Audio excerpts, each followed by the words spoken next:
Record. Yesu aliyeniita kanijenga kwenye msingi wa ukweli, lazima tuniseme.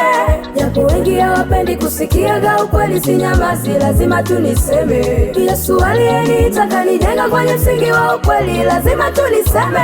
Japo wengi hawapendi kusikiaga ukweli, sinyamazi, lazima tuniseme. Pale nilipoishia ndipo ninapoanzia, nina mengi ya kusema, muda tu ulinishia, lakini yashukuriwe Yesu kutukutanisha tena kwa mara nyingine. Ngoja niendelee sasa. Pentekoste imevamiwa na wahuni fulani wanajita walokole, kumbe noni mapagani, wana vazi la kondoo, nao ni umbwa mwituni, huwezi kuwatambua kama haupo rohoni. Wamejingiza kwa siri waichafue imani, wasemacho mdomoni hawamaanishi rohoni. Yani kifupi ni kwamba wao ni wa duniani, hawana kabisa mpango wa kuingia mbinguni. Wanaopinga wokovu hawataki utakatifu, kwao na faida gani? Wakubiri uokoke alafu uwache dhambi, wao watakula nini? Mafanikio ya mwilini ndiyo wanayotamani, ndo maana makanisani wanavitega uchumi, wajipatie shilingi ziwafae maishani. Jaja misheni taoni kutapeli, amekubua akili nyingi, elimu nyingi, wamesomea wizi tu. Yani kama hauna Yesu watakutapeli tu.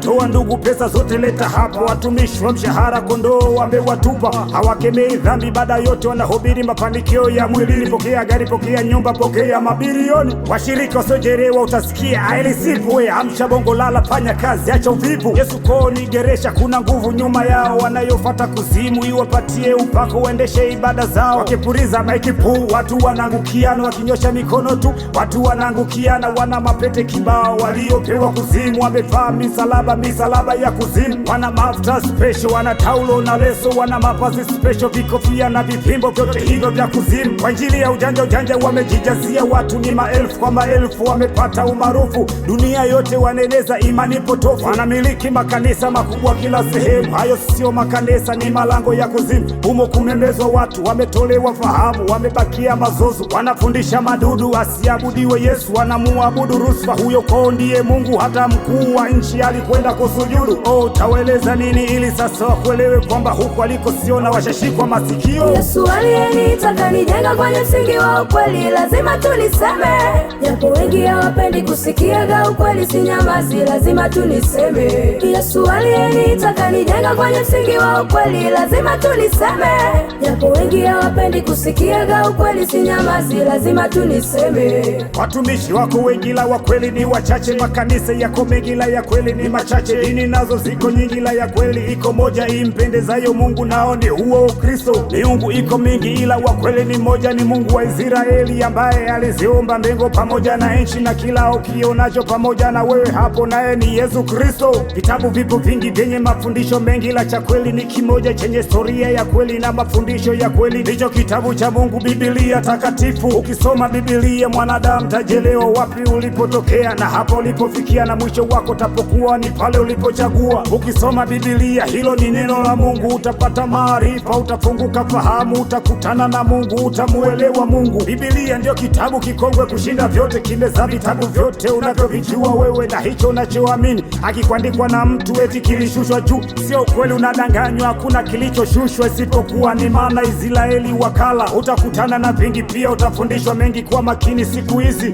Kuna walimu wengi, wengine wanafundisha kuchinja madhabahuni, ibada za kafara ni machukizo mbinguni. Wengine wanafundisha kunywa pombe sio dhambi, wengine wanafundisha ndoa ya wake wengi, wengine wanafundisha kutembelea makaburi na kufanya matambiko kwa mizimu ya mababu. Wengine msingi wao ni vifaa vya upako, hawajengi kwenye neno kumtegemea Kristo. Huyu naye ni mtumishi wa jeti la kuzimu, anawafundisha watu wasimtolee Mungu, anapinga kutegemeza sadaka pia na zaka. Maagizo yake Mungu yeye anayapindisha, yani ni aibu tupu. Mtumishi hajiheshimu, mambo yake ya chumbani akiwa na mke wake kayaposti mtandaoni. Sasa anafundisha nini? Tulipofika ni hatari, wengi wanafeki injili, wapo kupiga madiri, hawana wito kamili. Wamezuka tu, wanaanza kupotosha imani chafu, wameleta kuzia watu mafuta, kunywesha watu mafuta, kupaka watu mafuta, kukanyagisha mafuta. Tofauti na zamani, manabii, makuhani na mitume wa leo ni wachawi, wanategemea ilizi, maajenti wa kuzimu, wapo kudanganya watu wawapeleke kuzimu. Hawana utofauti na waganga wa kienyeji, wanawaagiza watu wakamwage vitu. Sipingi miujiza, mnielewe watumishi, ila ikizidi sana mingine na kuwa feki. Mimi simwamini mtume, kuhani na nabii, wengi wao ni wahasi, eti kapuliza mtungi kisha ikajaa gesi. Waimbaji siku hizi wapo tu kwa masirai, akiwa kwa wachungaji na waponda manabii.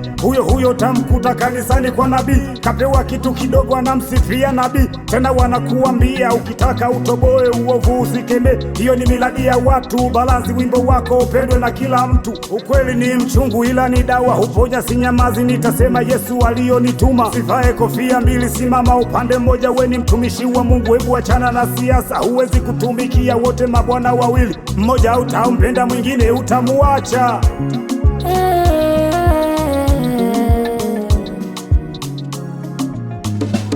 Yesu aliyeniita kanijenga kwenye msingi wa ukweli, lazima tuniseme. Japo wengi hawapendi kusikiaga ukweli, sinyamazi, lazima tuniseme. Yesu aliyeniita kanijenga kwenye msingi wa ukweli, lazima tuniseme. Japo wengi hawapendi kusikiaga ukweli, sinyamazi, lazima tuniseme. Hongereni sana watumishi wa Mungu mnaohubiri injili ya kweli.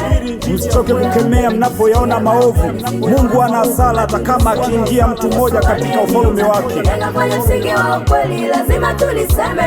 Japo wengi hawapendi kusikiaga ukweli, sinyamazi, lazima tuniseme.